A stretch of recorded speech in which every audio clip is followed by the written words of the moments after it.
I think I'm ready. All I'm right, Blue going, Moon is up. all right, going to have a couple of quick slides and then we will move on to the demo. All right, so today we're going to be going through our electronic payment process. You're not sharing anything. I'm not. Says uh-oh, we got problems already. Let's see. How about now? Let's try it again. I see a beautiful beach, and How now I about see a that? slide. All right, thank you. All right, so we're going to be going through a couple of our products today, a couple sort of flagship products for us on the Dynamics GP side, our electronic payment processing and our customer invoice portal. And we find in talking to customers, we have some kind of themes that keep coming back to those customers. They need to get their invoices out to their customers faster, and they need to get those payments in faster. So they would like to do both of those in a more automated way. So the combination of our electronic payment processing and customer invoice portal allows you to achieve both of those goals. They don't have to be used together. And as I'm going to show, there's valid reasons to use each of them, but they do complement each other well. So with our electronic payment processing, we add credit card and other electronic payments such as electronic check or ACH processing into your sales order, invoicing, cash receipts, customer side of your GP system. And that gives you the ability and flexibility to offer credit card processing wherever you need it. So we have customers that are starting this process while they put an order in the system. They're pre-authorizing or reserving those funds throughout the system as they're going through that process of order to invoice, etc. We also have customers that say, well, I don't want to offer it as something as a general practice, but if I have someone that's really not providing us with payment on time, we'd like to use it as more of a collection tool and just go after those already posted and possibly overdue invoices with the option of a credit card.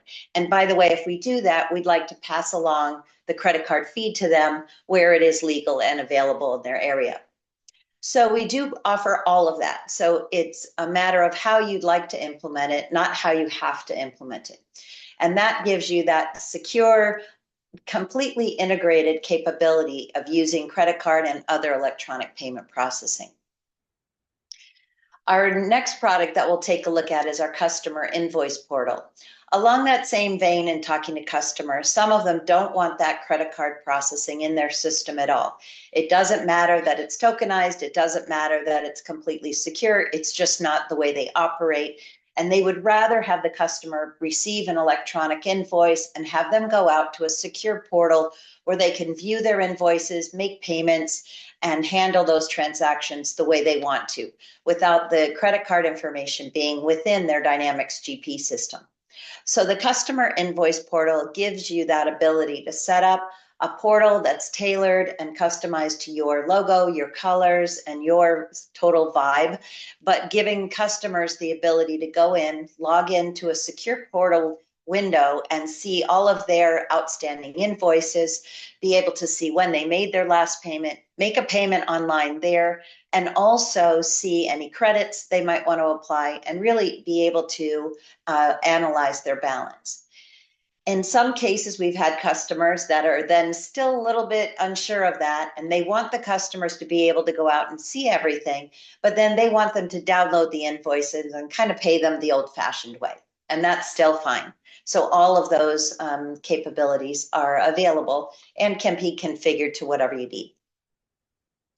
So just so you know, from our perspective, a little bit about Blue Moon, we've been developing products for quite some time for the Dynamics GP space. The products you're seeing today are also available in the Dynamics Business Central product as well. So if that's somewhere in your future, you can feel confident that these products will be following along with you, and what you're comfortable using today, you'll be comfortable using in the Dynamics BC system as well. So let's take a look. And there's the beach. It's pretty cold up here, so this is definitely somewhere I'd rather be. So, all right. So we're going to take a look here at our Dynamics GP system. So the first thing we're going to do is take a look at electronic payment processing. From that perspective, when you're setting that up with the customer, you can either choose to have a wallet or not have a wallet. And so what that means is that you may have the credit cards entered in every time a customer has a transaction with you, or you may have a situation where they're going to pull from the wallet and say, yes, use the Amex ending in 1111 or the Visa, whatever that might be. In this example, we're going to enter a sales order for a customer, and you'll see that we have at the bottom of the sales transaction entry window, we have the item here that shows us the information for electronic payment processing. As we go through, we can enter in the order and then put in our items. None of this changes. This is all standard Dynamics GP. Once I've put in the order, if we are going to pre-authorize or reserve those funds while the order is in process, we can come in here and choose the pre-auth button. When we choose that button, we'll get a new window opening here that confirms the pre-authorization. I can choose the card that's going to be used, and I can confirm that number if they do have a wallet by using this window here. By using tokenization, none of this information is stored anywhere, either in your GP system or on your server at all. It is just visually giving you those last 4 digits. If you have a specific card that you tie to this, you can use the credit card function in GP to select that card. And then once you put that information in, you can choose to process. Note here that save to wallet. You can set that up in the initial setup of electronic payment processing, and then that would not be enabled if you were not saving anything to the wallet. You can also email a receipt right to the customer as this is processed and then eventually captured so that the customer knows all of the transactions that are being processed for their credit card. Then I'll choose process, and that will go through and get that initial process status. And now you'll see back on our original window, the pre-authorization has been successfully processed. The green checkbox indicates that it was successful. If there's a red X, you can drill down on this status and find out what the reason was. If it was declined for an invalid zip code or one of the other items that you are validating, or whether it was over their limit. And it gives you what you need to either contact the processor or contact the customer with that information. Now, at this point, what I'm going to do is just transfer this into an invoice. What one of the options are with that pre-authorization is that when the invoice is created, we will capture or actually grab those credit card funds. You can also do that capture upon posting of the invoice. So I'm just going to transfer.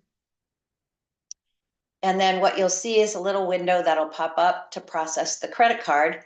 Then we'll get our transfer log. We'll be in the invoice here. And then if I go into my electronic payment processing window, I will see not only my initial capture, but also, my initial pre-authorization, but then my capture. Now, the other thing you can build into here is, for example, you might have pre-authorized maybe just an estimated amount. You can pre-auth with maybe 10% more to cover maybe shipping and handling or other miscellaneous charges that may be only actually added to the order when it's ready to be shipped. The other thing is that you may be able to then set the system to allow you if you exceed those tolerances. And this way, in some cases, you might have a pre-authorization for one amount and a capture for another amount. But as long as it's within the tolerances that you've built in the setup, it will not give you any alerts or stop you from processing. However, if it does end up being more than you've allowed, it will ask you to do an additional pre-authorization prior to capturing that amount. So it really depends on the requirements that you want to have with your customers and what you want to allow in this area. Now I'm just going to save this invoice and we're going to move on to the customer invoice processing. But I just want to remind you that as well as in sales order processing, you do have that same capability to use that credit card during the cash receipts process. So again, if you wanted to use it as a collection tool or just use it at that stage of your own cash receipts process, you could enter the cash receipt, immediately capture that credit card, and then use those funds to apply against invoices for that customer. So on the other side, that customer invoice portal side, I'd like to take a look at the customer setup for a moment. In this area, we can tell the system which customers are going to be our customer invoice portal customers. In many cases, as I mentioned, customers that we work with might have electronic payment processing for credit cards, but then have the other segment of their customer base who wants to go out and pay those invoices in a self-service mode. So they have the ability here to come in and say, okay, this is the customer. This is the email address where I want to have the invoice emailed. And then also, I might want to also send them the Dynamics GP invoice as an attachment and also put that in the portal so they can see the actual invoice as designed and sent to them through Dynamics GP. So once you've configured the customer for the customer invoice portal, then it's just a matter of that same process. Might be an order to invoice, posting the invoice, and then having that invoice automatically sent to that customer via the portal, and then having them be able to go out and get that information. For our demo today, I'm going to go out and do this manually just so that we can keep the process moving and stay within our time. So we have a release manager tool that if you did choose to use customer invoice portal, but you wanted to control when those emails were sent out to customers, you could use this to release them on a manual basis. Otherwise, you could have the system do it upon posting, or you could choose other options in our setup window. For this example, I'm just going to put in an invoice number. And then when we take a look at this, we'll see that it is available. It has not been sent already, or that status would have changed. So I'm just going to mark it and go ahead and process it. That will go ahead and export that and send that to the invoice portal. I have it configured so that the customer gets a copy of the invoice, and also we get a copy of the invoice, perhaps sent into a specific mailbox so that we can get a copy of what the customer sent. So if there's any questions, we can look at that ourselves. So I'm just going to show you an example of what that invoice looks like. This is a copy of it. If we had also asked for the Dynamics GP invoice to be attached, that attachment would be here. And then from here, we can see that it was sent to Adam Park Resort. Adam Park Resort will get a similar email with the same button here. So when they click to view the invoice, what it'll do is it'll launch the portal. And then from this point, we can see all of the invoices that are outstanding, this invoice in particular. And if the customer had that Dynamics GP invoice attached, they could see that attachment here as well. And you'll see that this is the familiar Dynamics GP invoice here. So they can see a copy of that as well. At this point, like I said, they can say, great, it's not due for a couple of weeks. I'm not doing anything with it now. If they wanted to see all of their open invoices, they could always come in here and see all of the open invoices, see paid invoices, unpaid. They could see any credit memos that they have. They could apply the credit memo against the invoice. They have all of those capabilities available to them. If I wanted to pay this on the fly, I could come in here and just select it and then say that I would like to pay it. And then from here, I could go in and pay that invoice. And once I pay that invoice, what'll happen is it will go in, it'll ask me a few pieces of information. And then once it's paid, I can choose whether I'm going to offer it as a credit card payment or electronic payment. And based on that, I could go in, put in that credit card, pay now, and it will go in and process that credit card payment. Again, based on your desire to have as much automation as possible, after this happens on a regular basis, let's say throughout the day or once a day, that could come back into your Dynamics GP system and be brought in as an unposted cash receipt. Or if you choose, you can come in here and you can pull that cash receipt in using our customer invoice portal payment import.